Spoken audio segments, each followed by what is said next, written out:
الله الكريم المنان على ما هدانا إلى الإسلام وأرشدنا للإيمان وأنزل هذا القرآن الكريم بالبرهان وأرسل لنا أفضل الرسل بأفصح اللسان. له الحمد والشكر على هذه النعم العظيمة والآلاء الجسيمة، والصلاة والسلام على خير خلق الله وخاتم رسل الله الذي قال ما اجتمع قوم في بيت من بيوت الله يتلون كتاب الله يتدارسونه فيما بينهم إلا نزلت عليهم السكينة وغشيتهم الرحمة وحفتهم الملائكة وذكرهم الله في من عنده وعلى آله وصحبه ومن اهتدى بهذه. وبعد، فقد وقفنا في درس أمس عند قوله جل وعلا من سورة الأعراف: فوسوس لهما الشيطان ليبدي لهما ما وري عنهما من سوآتهما وقال ما نهاكما ربكما عن هذه الشجرة إلا أن تكونا ملكين أو تكونا من الخالدين. الآية 20. فلنبدأ من هنا.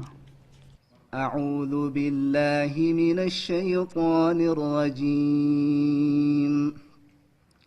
فوسوس لهما الشيطان ليبدي لهما ما وري عنهما من سوآتهما وقال ما نهاكما ربكما عن هذه الشجرة إلا أن تكونا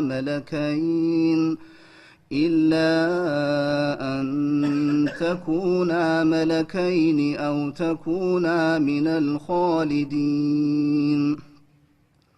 وقاسمهما إني لكما لمن الناصحين فدلاهما بغرور فلما ذاقا الشجرة بدت لهما سوآتهما وطفقا يخصفان عليهما من ورق الجنة وناداهما ربهما ألم أنهكما عن تلكما الشجرة وأقل لكما إن الشيطان لكما عدو مبين. قالا ربنا ظلمنا أنفسنا وإن لم تغفر لنا وترحمنا لنكونن من الخاسرين. قال اهبطوا بعضكم لبعض عدو ولكم في الأرض مستقر ومتاع إلى حين. قال فيها تحيون وفيها تموتون ومنها تخرجون. يا بني آدم قد أنزلنا عليكم لباسا يواري سوآتكم وريشا ولباس التقوى ذلك خير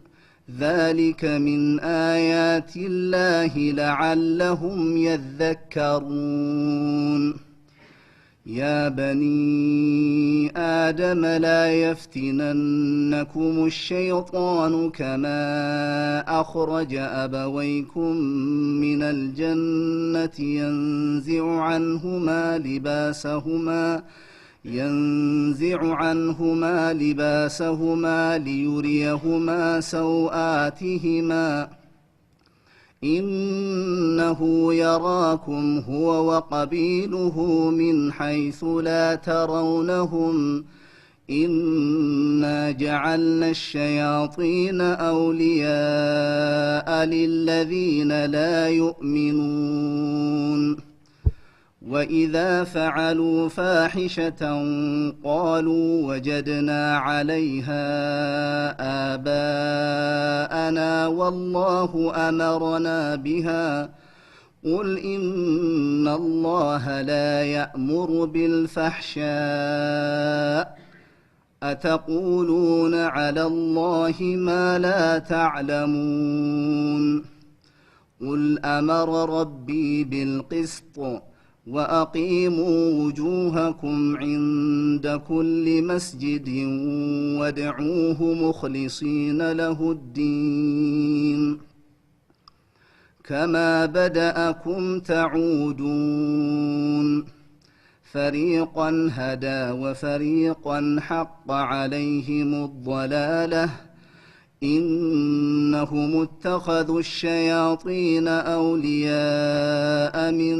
دون الله ويحسبون أنهم مهتدون يا بني آدم خذوا زينتكم عند كل مسجد وكلوا واشربوا ولا تسرفوا إنه لا يحب المسرفين قل من حرم زينة الله التي أخرج لعباده والطيبات من الرزق قل هي للذين آمنوا في الحياة الدنيا خالصة يوم القيامة كذلك نفصل الآيات لقوم يعلمون قل إنما حرم ربي الفواحش ما ظهر منها وما بطن والإثم والبغي بغير الحق وأن تشركوا بالله قل إنما حرم ربي الفواحش ما ظهر منها وما بطن والإثم والبغي بغير الحق وأن تشركوا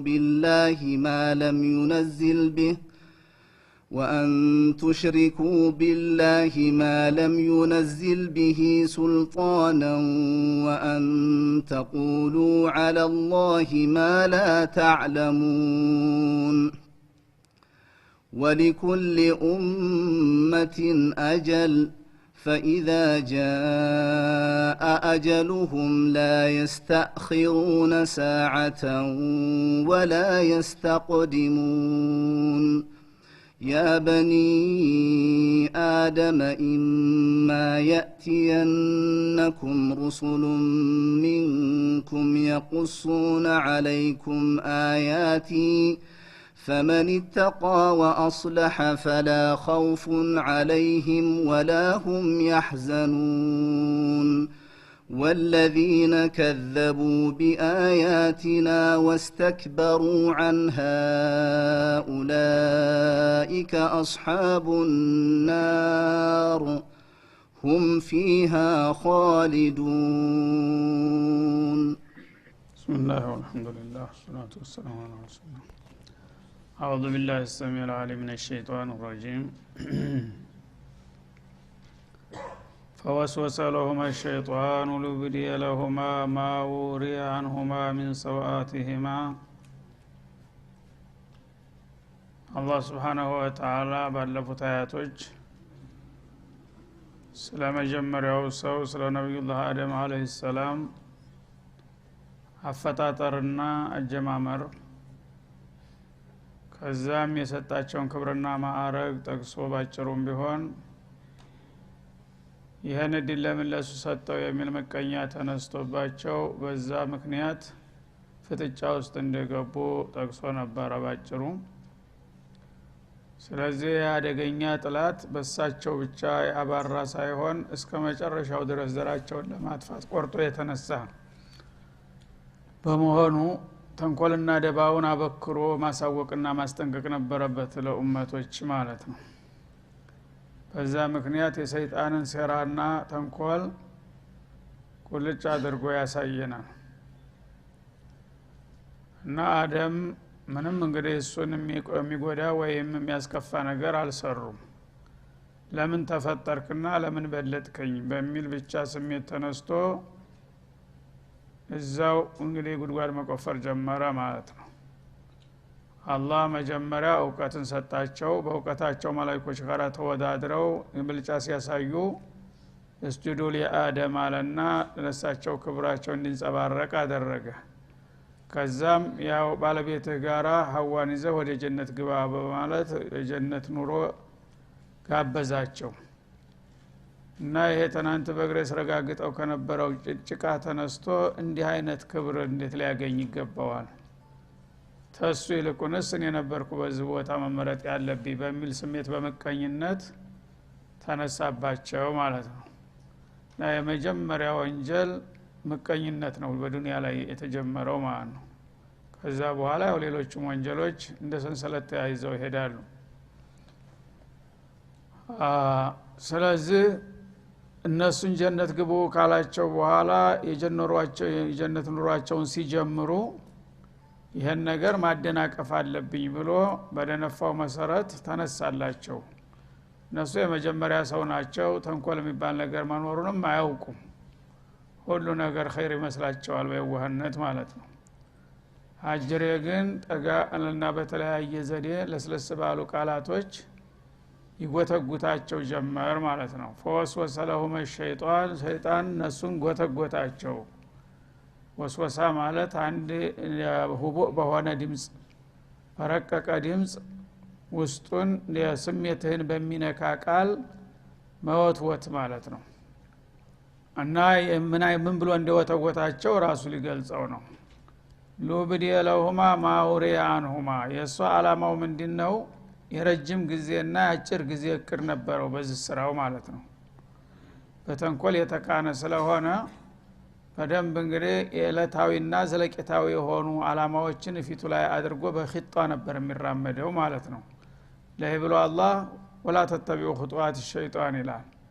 በጣም ዘዴው የረቀቀ ነውና የሱን እርምጃዎች እንዳትከተሉ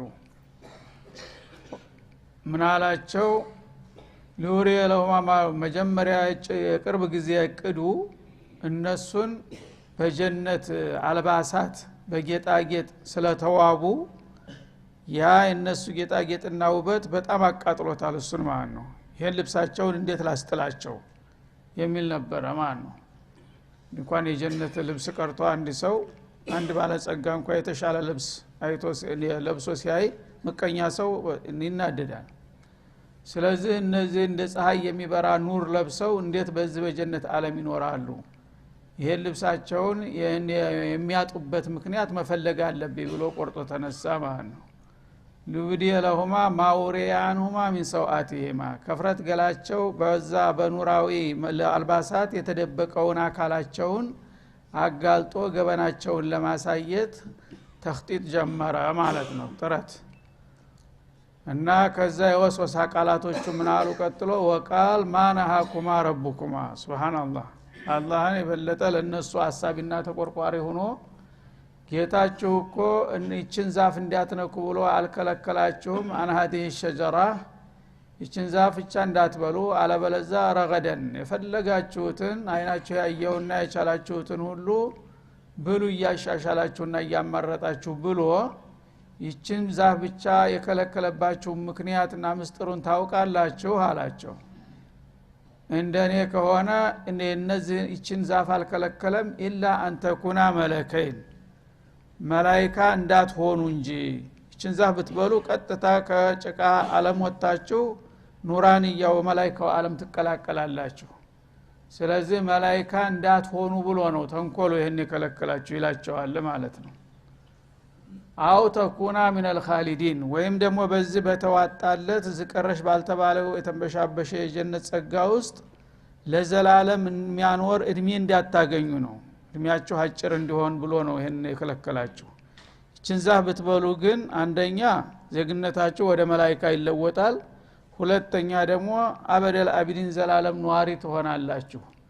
ይችን እነዚህን እድሎች እንዲያታገኙ ብሎ ነው ተንኮሉ ለጊዜው እንካሱክ ነው እኮ ምንም ያረጋላችሁ ነገር የለም አላቸው ጥላት እንደዚህ ነው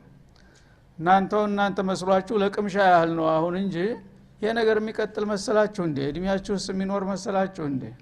አውቆ ነው ቢወዳቸውማ ኑሮ ይችን ዛፍ ነበር ነው መጀመሪያ ተቋደሱ ማለት ያለበት አላቸው ማለት ነው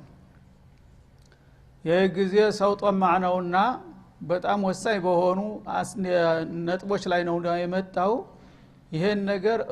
ሰውዬ እውነቱን ነው እንደ ብለው ማሰብና ማብላላት ጀመሩ ማለት ነው በተለይ ሐዋ ሴቶች ስሜታዊ ናቸውና አረ ይሄ ሰውዬ እንደዚህ ለኛ አስቦ እየተጨነቀ እየነገረን እንዴት ቸልትላለህ ማለት መጎትጎት ጀመሩ የሱ ተባባሪ ሆነው ማለት ነው ለውላ ሐዋኡ ለማ አከለ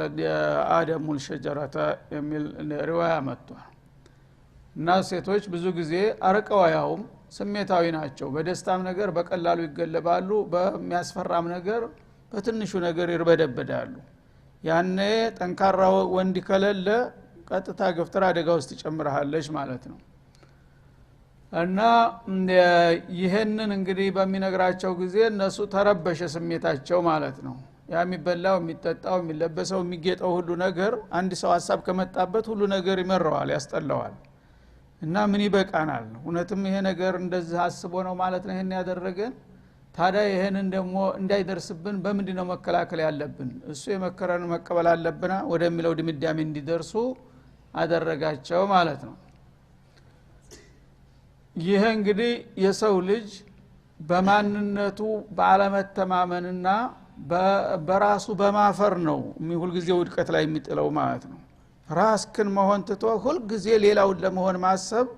ይሄ የጥፋት መንገድ መሆኑን ያመለክታል ማለት ነው አላህ Subhanahu Wa Ta'ala خلق فهذا ሁሉን ነገር ፈጥሮታል የወሰነለትን እድል ደግሞ መድቦለታል እና አላህ የሰጠህን ነገር فخذ ما اتيتك وكن من الشاكرين ጌታህ የመረጠልህና የሰጠህን ይዘህ ማመስገን ሲገባህ እንደገና ባልሆነ ውጅንብር ተወናብደህ በማንነትህ አፍረህ ሌሎቹን አርንቀህ ከኔ ይልቁንስ መላእክት ይሻላል የሚል ነገር እንዳምኑ አደረጋቸው ማለት ነው መላእክት ግን በልጠው ነበር እነሱ በዛ ሰዓት እስጁዱ ለአደም ማለት ምን ማለት ነው ለአደም ስገዱለት የተባለ እንጂ ለጅብሪል ስገዱለት ተብሏል ያንን የሰጣቸውን ክብር አስረስቶ እነሱን የበታች መላእክቶቹን የበላይ አድርጎ ሳለላቸው ማለት ነው ያኔ ራሳቸውን ናቁና የሌሎቹን እድል ናፈቁ ሌሎችን መሆን አማራቸው ማለት ነው ይሄ ነው የሰው ልጅ በራስ መተማመን አለብህ ለምን ገለ ወላ ተተመነው ማፈደለ الله ببعضكم على بعض ይላል አንዱም ባንዱ ላይ አላህ በተለያየ ደረጃና እድል ሊያበልጠው ይችላል ግን ራስክን ትተህ ሌላውን ለመሆን አትመኝ ሁለት ጥፋት ነው አንተ ሌላውን ሰው ለመሆን ብትሞክር ልትሆን አትችልም ምክንያቱም አላህ ለሁሉም እድሉን ወስኖ አብቅቷል ማለት ነው ያንንም ሰው መሆን አትችልም ራስህንም ታጣለህ ከሁለት ያጣህ ትሆናለህ ማለት ነው ስለዚህ አሁን አጅሬ እንግዲህ በዚህ ዘዴ ነው ጉድ ያደረጋቸው ማለት ነው እነሱ ከአደም በታች እሱ ከመላእክት በታች እንደሆኑ አድርጎ ኢላ አንተ ኩና መለከይን መላእክቶች እኮ የነሱ አገልጋዮች ሆነዋል የነሱ እጅነሾች ሆነዋል ግን መላእክት እንዳትሆኑ ወይ በአንድ ፊቱ ተዋሸታ ወናበደ አይቀር የሱ ጓደኛ እንዳትሆኑ ጌታ እንዳትሆኑ ለምን አይላቸው መላእክት የሚበልጣቸው አርጎ ሳለላቸው እነሱም አመኑበት ይሄን ነገር መላእክት ለመሆን ሲሉ ይሄን ሙኻለፋ ውስጥ ገቡ ማለት ነው እንደገና አጀል በአላህ እጅ መሆኑን ረስተው لا يستأخرون ساعة ولا يستقدمون ያለ ያለቀለት ጉዳይ ነው ያም እንግዲህ ይችን ዛፍ በመብላት እድሜ መራዘም አለ ብለው አመኑ በአውሃም ነው ሰው ልጅ የሚጠፉት ሁሉ ጊዜ በሆነ ነገር ሸርዒ በሆነ غير ሸርዒ በሆነ ነገር ለችግር መፍትሄ ነው ብለው ያቀርቡለትን ነገር ሰዎች ተተቀበሉ በጭፍኑ የዛ አይነት ጥፋት ላይ ነው የሚወድቁት ማለት ነው እና እድሜን የሚያስረዝመው አንድ አላህ ብቻ ነው ያችን እድሜ ግን የፈለገው የዓለም ሁከማ የዓለም ደዋ ቢሰበሰብ አንድ ደቂቃ መጨመር አይቻልም ደካተራው ፕሮፌሰሩ ራሱ እድሜው ሲደርስ ይጓዛል ግን ሰዎች ረስተው በተለያየ ምክንያት በፍጡር ደረጃ ሊደረግ የማይችለው ነገር ጭምር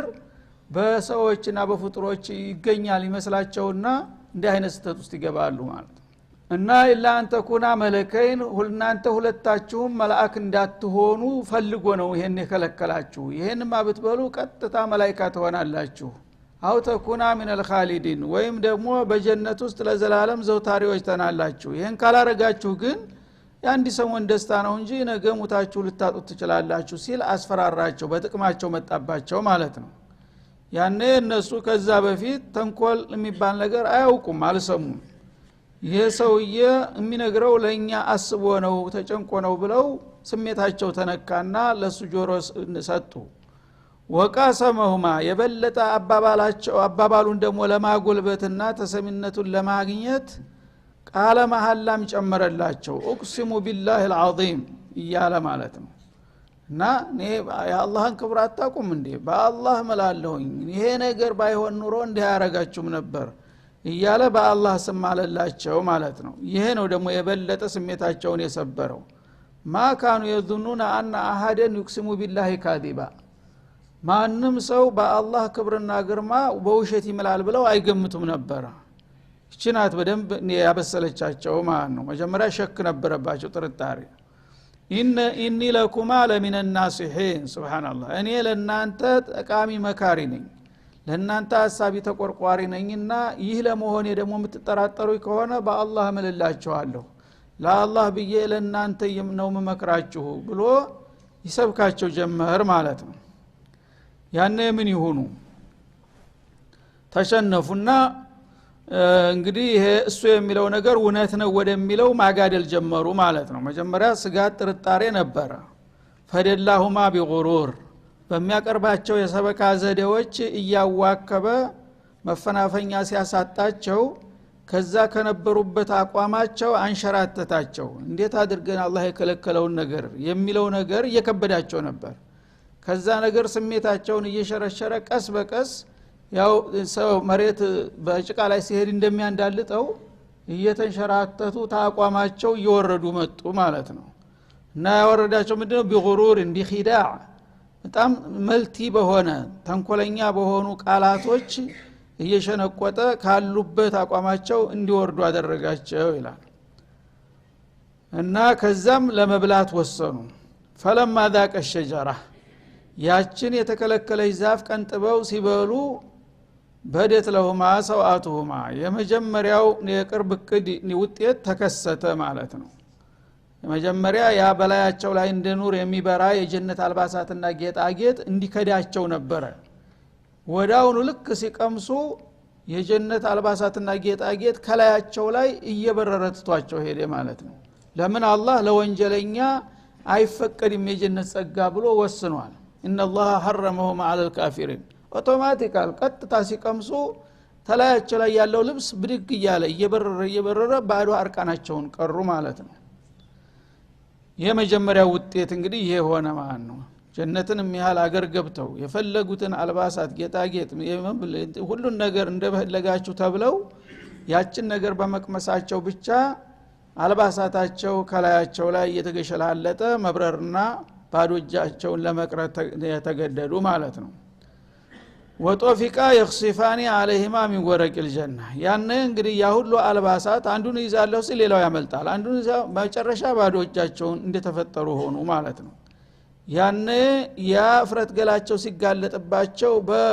በህፍረት እየተሸማቀቁ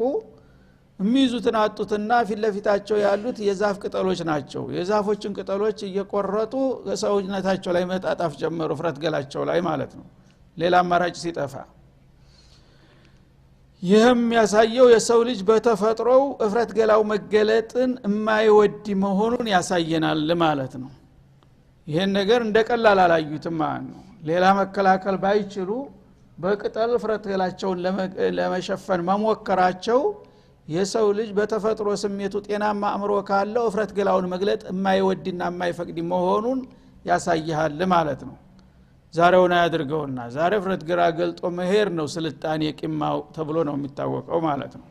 የኽሲፋኒ አለይሂማ ሚን ወረቂል ጀና አርቃኑን ከመሆን ያው ቅጠልም ቢሆን መልበስ ይሻላል ብለው ባላቸው አቅል ይሄንን እንግዲህ ለማድረግ ይጥሩ ጀመር። እሱስ መች ተሳክቶ ቅጠሉም አንዱን ሲይዙት መስፊያ የለም፣ አንዱን ሲይዙት አንዱ ይወድቃል፣ አንዱን ሲይዙት በቃ መደናበር ብቻ ሆነ ማለት ነው።